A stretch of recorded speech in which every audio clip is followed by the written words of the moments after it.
Hello everybody. Alright, so when I originally started doing some of my videos, the whole purpose of this was to do instructional videos for American Contingency's lockpicking group. So I wanted to kind of get back down the line of that. So I need to take a step backwards and talk about some basics, because I don't necessarily know everybody's skill level there with locks.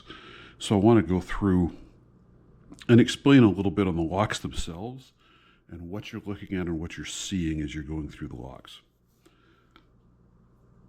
So I wanted to start off with the basic locks, right? So if you're looking at, say, like this Master Lock 3, this will be a 4-pin lock inside of it. But I want to go through terminology so everybody understands what exactly it is that we're talking about with these locks.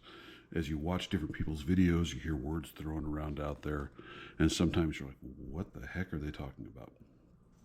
So that's what I wanted to work on a bit today, is going through that and helping people understand what the words are, what everybody means. So when you take your lock, you've got, of course, your body, your hasp. Down here is where the meat and potatoes are of the lock. This is your keyway. When you hear people talking about a keyway, this is what they're talking about. Most generally, I guess there may be some differences, but in my experience, looking at the key, or the keyway rather, this bottom side of the keyway where the flat of your key goes in, let me find a key, we'll just use this one. So this bottom flat edge where that goes into your lock, that is bottom of keyway. The top end where you have your pins visible, I don't know if you can see them inside of there on video, there's pins down in there, that's top of the keyway. I understand some of the European locks are reverse order of that, but I would just always consider it for me where the pins are, top of keyway. So when you hear people talking about top or bottom of keyway tensioning, that's what they're referring to.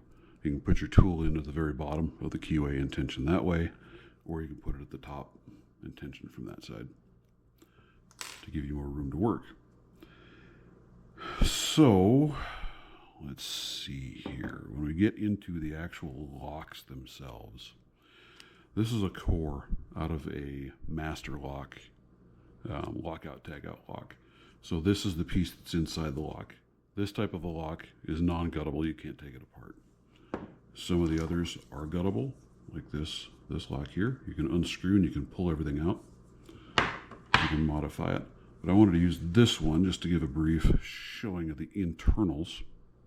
So this top piece that you have here, that's what's housing your springs within the lock. And that's also where what are called your driver pins are. Your driver pins are the pins that go between the core and the cylinder and actually lock the lock when you remove the key. Everything drops down and that'll prevent this from turning. Below that you have what are called key pins. Those are what interact with the key and allow, once you put the key in, allow it to turn. So the differences on those depend on the type of lock you're talking about. When you're talking about like the Master Lock 3 or the more standard low security locks, you have pins that look like this. Let's see if we can get that to focus on those. They're just a standard straight pin, nothing special or fancy to them. The driver pins, or key pins rather, key pins, if you can see that, see how it has that tapered end on it. That is what's facing down towards your key. And that's what allows, when you put the key in, for that pin to ride up and down along that until it gets to its place when you have the key fully inserted. So that's a standard style of lock. You just have standard, relatively simple pins in there. Now, when we talk about the key, you'll hear people talk about on this,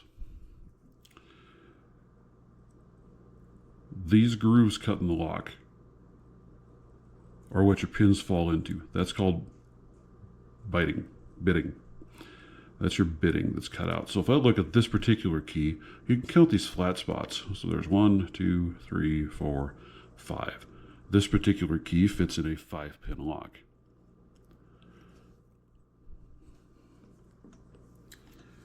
As we look, let's see where to go next.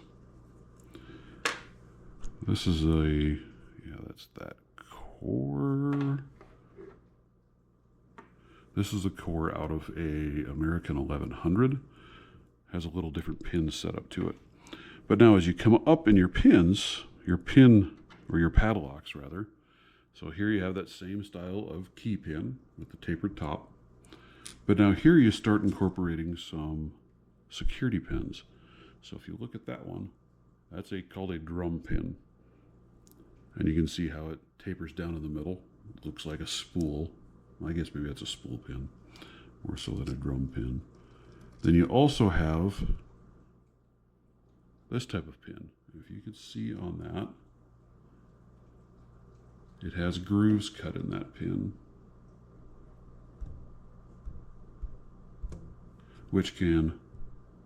these act as security pins, right? So as you're picking, you'll hit the notches on those and you'll fall into different places where it'll feel like maybe you've set the pin or set the lock, but you haven't.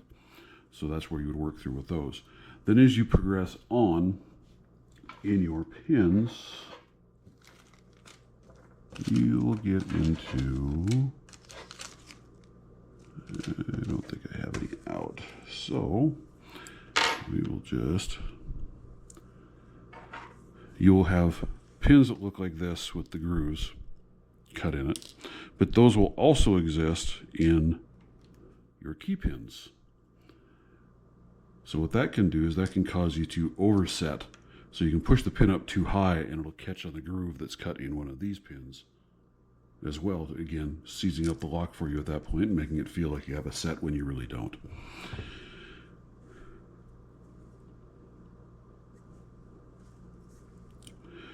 There are a lot of different styles of security pins. There's mushroom styles, there's gobs, and you can rekey to get to these, but that's something for a different video as we go through them. This was really helping to understand what we're looking at with a lock, what's going on inside of the lock.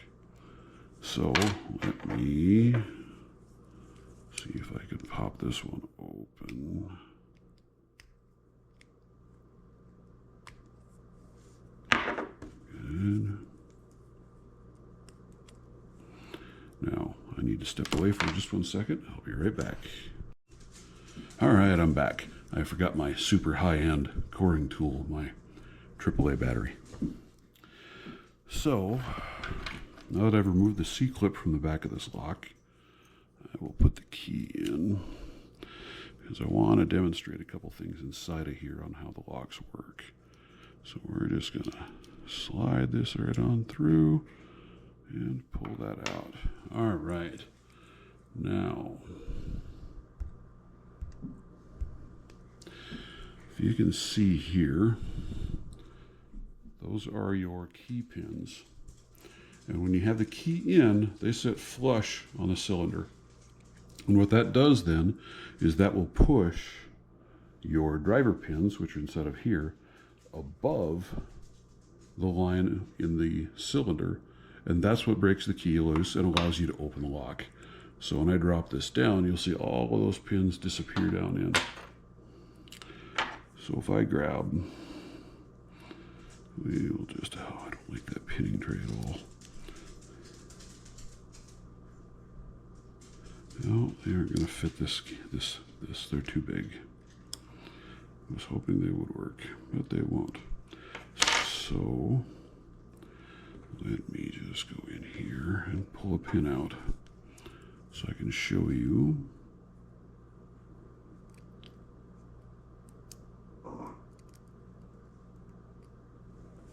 There, put that back in. All right, so when your lock is locked, you can see there how that pin sticks out the top right here. That's what actually locks it, right? So your pin is now stuck between the cylinder and the top, preventing you from turning the lock to actually open it. And if I move this pin up and down throughout here, try and find one that's, you'll see each one, like there, it's sticking way up out of that lock. you'll get different heights at each hole. And there you can see that one dropped way down in. So that makes a difference on picking a lock as far as what it does, how high you have to lift pins, different things of that nature.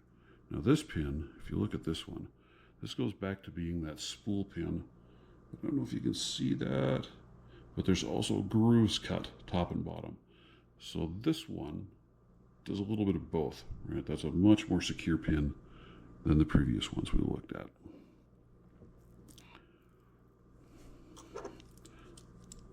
So the other thing that you'll hear a lot of people talk about is having an open keyway versus a paracentric keyway.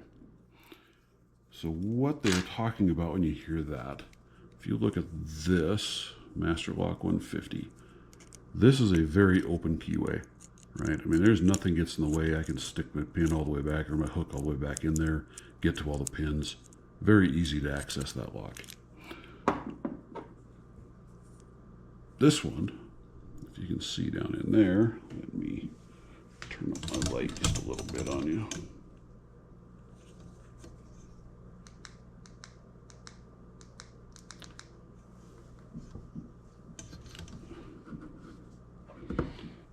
The light completely turned off on me. Whew, that's bright, isn't it? All right, if you look down in there, you can see this one is a lot different. So you have your cut across, your cut here going up.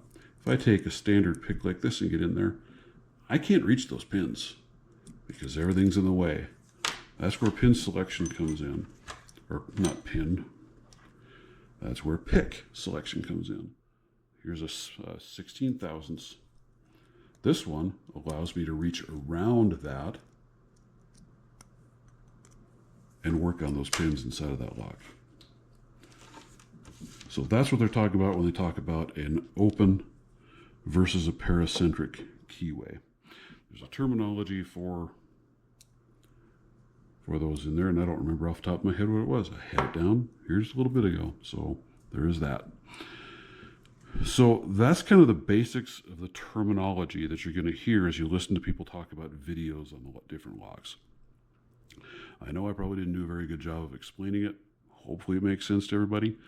Those of you guys that do this and are far better than me, please chime in, add into the comments down below. Let me know what I got wrong. Let me know anything that I missed that I should look at adding so that people can read and learn from that. I would greatly appreciate it. Please give me a like. Please subscribe and follow so we can keep up on more. I'll be working on some more videos, digging into next phases on the locks a little bit, but I wanted to talk about those initial terms and usage and what all these different things mean. So that's really what I've got for you today. Thank you guys very much, and I will talk at you later.